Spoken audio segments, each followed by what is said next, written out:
Hello, readers. My name is Fraser, and I have been asked to tell you all about my journey from ignorance to excellence in my work life.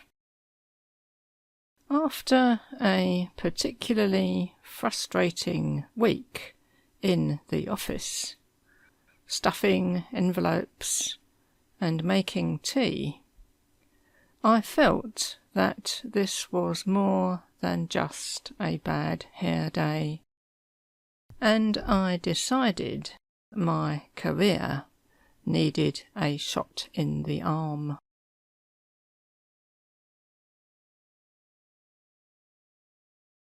The acid test would be whether I would stick with it, or whether all my efforts would go down the tubes. It had to be something that would not cost an arm and a leg, and not be a flash in the pan. It was clear that an all-singing, all-dancing commercial course would really be a sledgehammer to crack a nut. Having read their literature, I realised I would be barking up the wrong tree, and it was back to the drawing board once again.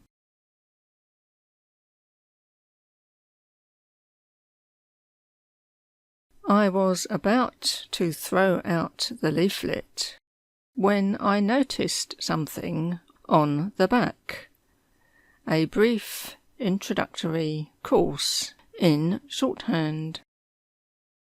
They made it sound as easy as pie, as long as you get down to brass tacks with the homework. At last, it was not all doom and gloom, and I would be able to get my foot in the door for a new career. I set about reading the syllabus for a heads-up on what is required, made my application, and was accepted straight away.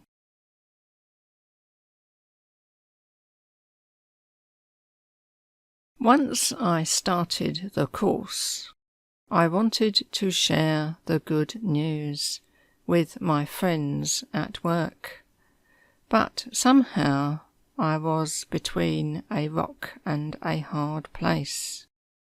In other words, a catch-22 situation. I thought I was the bee's knees, but my friends might think I had lost my marbles or had bats in the belfry.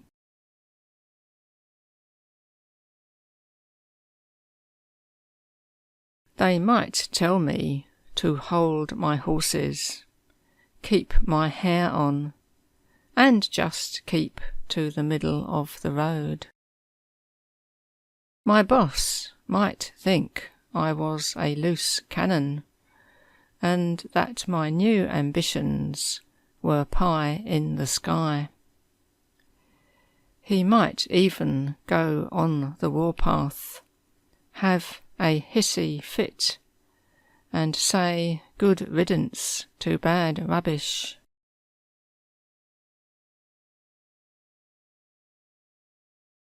I was determined to keep my chin up and go the whole hog.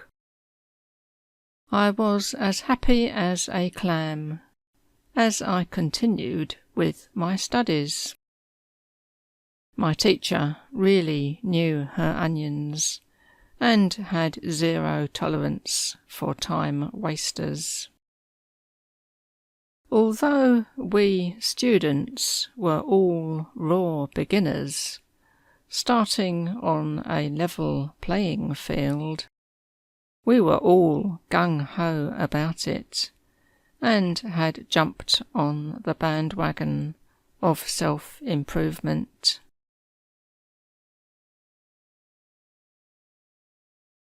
This was no pipe dream, and when I got down to the nitty-gritty of learning, I realised I could not pass the buck when I made mistakes. Sometimes my shorthand went haywire, with wild and woolly outlines, and I was up a gum tree with the transcription.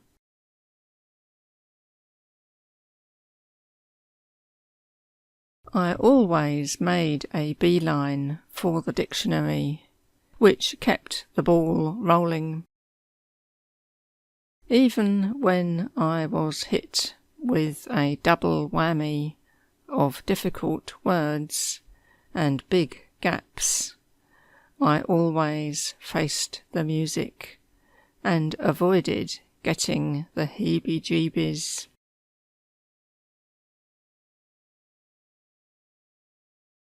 At last I sat my 100 words a minute exam. As it started at 9 a.m, I had to rise and shine really early.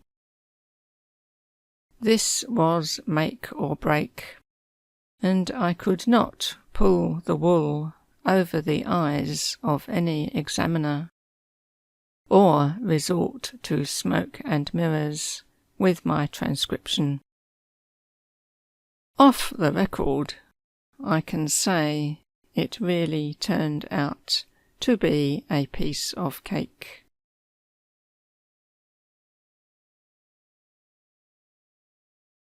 I did not peg out, and eventually I received my pass slip. This was really a red letter day for me. Shorthand had gone from being a blast from the past to being flavour of the month. I was no longer limited to a run-of-the-mill job, and so I started looking around.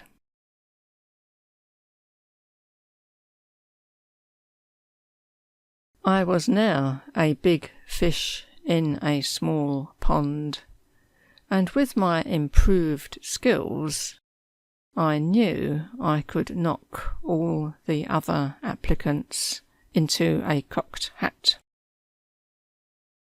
With a new career, I could paddle my own canoe and paint the town red.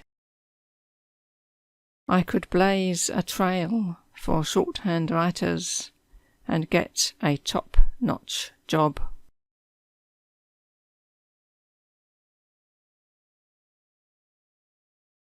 I took to dressing smart casual, as befitted my newfound confidence.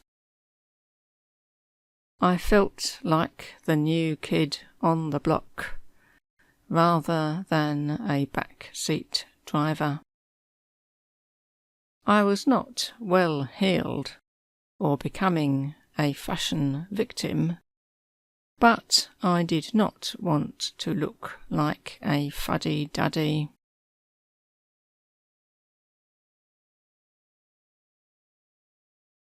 I was not aiming to get brownie points or be thought of as fancy pants, but, to coin a phrase, what you see is what you get. I knew that with my new skills, any employer would be getting a bigger bang for their buck, and I wanted more than just my 15 minutes of fame.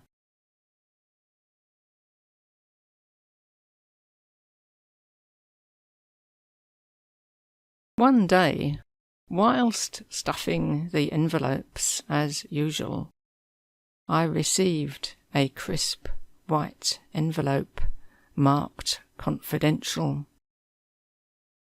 Was this the end of my service here? As I opened it, I felt I was going through cold turkey. Would there be a feeding frenzy for my job when I was gone?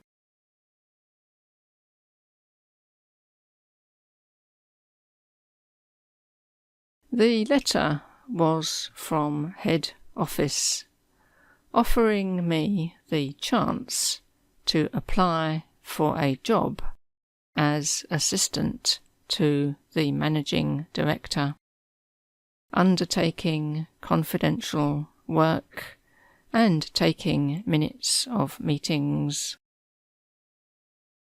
I duly applied, enclosing a copy of my shorthand certificate. I played the interview by ear, and this was certainly not jobs for the boys.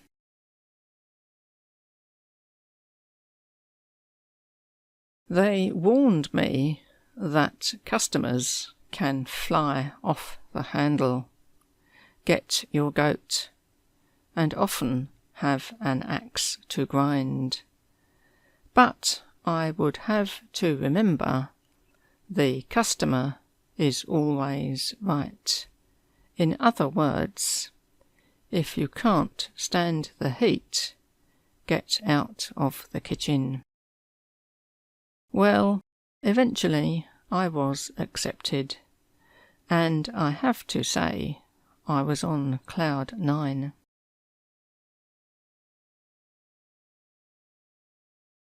With the job in the bag, I decided to bury the hatchet with my boss, who would often get my dander up, and behaved like a real hooray Henry at times. But before I could say anything, he jumped the gun and wished me good luck and break a leg.